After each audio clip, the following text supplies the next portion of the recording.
Šodien mums ir lielisks un interesants pasākums augstskolā, par kuru mēs paši priecāmies un cerams, ka arī mūsu viesi, jo notiek pirmo reizi valodu meistarības skola, kas faktiski tā kā aizstāja iepriekšējo jauno tulkotāju skolu, un mēs esam pulcējuši, pirmkārt jau vidusskolas jauniešus, kurus interesē valodu jautājumi, valodas studijas, lai pastāstītu par to, ka pie mums šajā jomā var iegūt lielisku, vērtīgu izglītību, pēc kuras iegūšanas, pēc tam jau ir plaši atvērtas durvis uz visu pasauli, vai nu uz darbu tepat Latvijā.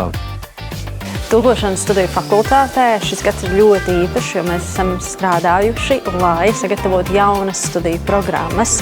Un esam iesnieguši licencēšanai gan bakalaura, gan maģistra līmeņa programmas. Tās ir akadēmiskas programmas. Bakalaura programmā nosaukums ir valodas, saziņa un kultūra vide.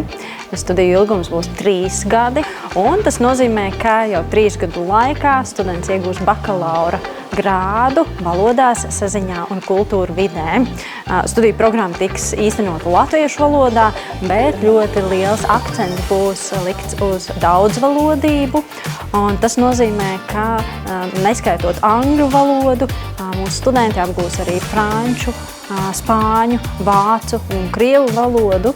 Un, protams, kā brīvās izvēles kursu var arī apgūt citas valodas. Maģistra studiju programma savukārt ir kā turpinājums un papildina jau mūsu esošo piedāvājumu.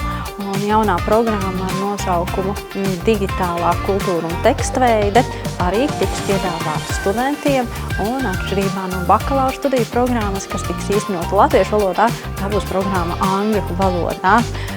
Tāpēc gaidām licencēšanas ekspertu lēmumu un ceram jau vasarā uzņemt studentus jaunajās studiju programmās.